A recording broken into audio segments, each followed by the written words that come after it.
Hello Web3 TV friends, my name is Ornella Hernandez and today we are live from the Sustainable Tech and Impact Investing Summit in Dubai. This event is organized by Carter Capital and I am with the chairman of Carter Capital, Gustavo Montero. How are you? Hello Ornella, thank you very much for inviting us to your studio.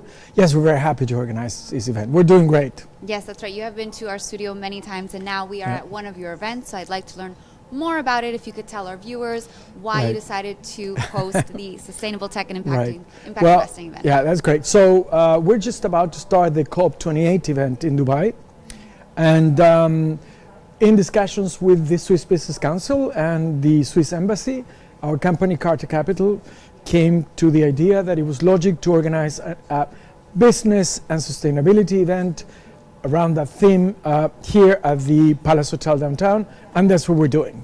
Yes, and so how's it going so far? I know that there's been multiple keynote speakers and panels going on today. Anything that you have learned, any insight that you want to share with us?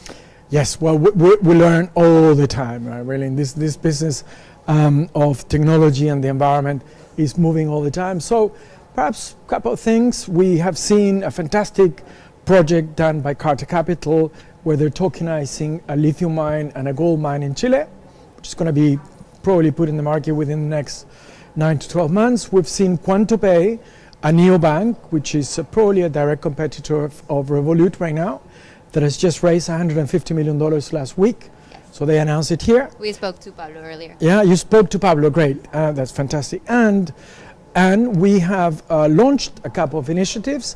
One obviously is the Amazonian, the tokenization of the Amazonian land and the canopies that will work on the carbon credits. That is happening, and well, anyway, a whole bunch of things that are happening here today. Okay, so let's talk a little bit more about these projects, both South American based, you have lithium mining in Chile, and then carbon credits in Brazil. So why and how are you incorporating blockchain elements into these processes? Okay. Well, in the case of the Amazonas first, it mostly has to do with the financing, obviously, in order to protect the Amazonian basin, which is not only in Brazil, Colombia, Peru, the whole area, the Guyanas, is a huge, huge area. There's a need for financing the protection of these forests. Okay. You cannot protect them without having funds. So we're using a blockchain technology as a way to raise funds for these projects, but we're also using carbon credits or carbon offsets by taking the canopy of these trees and offering them mostly to the airlines as carbon offsets. So yes, we're using clearly Web3 technology and blockchain into projects like that. The case of the mines, the gold mine, the lithium mine, are a bit different. That has to do with the distribution of these products globally and the capacity for anybody in this world to acquire gold or lithium, which is something that's not available right now. So that's mostly inclusion of the global community. Okay, and so what does this theme today of sustainable tech and impact investing mean to you personally and for both Carter Capital? For me personally, a great deal, because I was the director, one of the directors of the Rio Summit. The Rio Summit was 30 years ago, and it was the first COP. So I can tell you that we started that. We wrote the definition of sustainable development that you find in Wikipedia today. We wrote that during the Rio Summit, which was also called the World Commission on Environment and Development. So for me, it's really 30 years of work in renewable energies and sustainability in general. So it's a very important matter for me as a person. Okay. For me as a company, as the founder and chairman of Carter Capital, it's interesting because Carter Capital is now one of the leading global companies in Web3 involved in the environment, and we're using Web3 as a way of financing environmental projects. So this is being achieved through this summit, and I will invite everybody to go and see the results of the summit, which are already quite spectacular. Yes, and in just a few days, like you said, we are looking forward to the COP28, the Conference of Parties, UN Climate Change Summit in Dubai. So what are you personally looking forward to? What can we expect from this event? Well, it's a fantastic question, Ornella.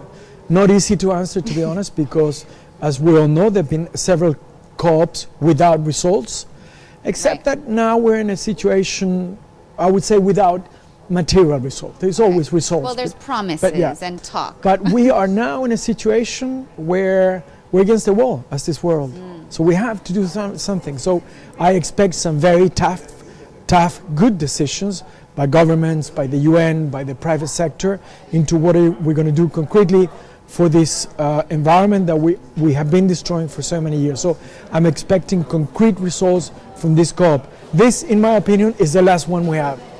After this one, we can just forget about all this because we go straight into 1.5 to 2 degrees of temperature and therefore major natural catastrophe. So hopefully concrete results will come out of this COP this time. Okay, but climate change is a natural thing. I know UAE used to be a tropical forest before it was a desert. Yeah. So when you say destroying our environment, what do you mean exactly? All right. Well, we have to backtrack, like in other interviews we've done. I'm an oceanographer by profession. I have a master's on oceanography from Oregon State University, if anybody wants to check that. So I can tell you that effectively what you're saying is correct. Climate is cyclical. It's just that we have not known ourselves in our history, put it that way, an acceleration of climate disasters as important as what we have right now. We're seeing it every day, floods, rains, heat everywhere, whatever it is that is extreme, we haven't seen it before. So when I say by destroying the environment, it's exactly that. We've been polluting the environment substantially with our fossil fuels for many, many years, but not only fossil fuels. Some people accuse that as being the main cause. It's not the main cause. It's not only the cause of it. With many other causes that we need to solve and work on, otherwise we are in danger, and it's a serious thing what I'm saying. I mean, you just have to read the literature of what's going on. In science, we know we are just about there. We're just on the tipping point to the other side. We know that. And what would you recommend to the average regular resident to do in his or her everyday life to make a change? That's a great question, because I am one of these people that says to everybody that we need to start making our own changes in our own life. And what I mean, concrete changes. I'll give you one example. We could have 2 cars in our house, we only have 1. Because we don't need more than 1, that's the reality.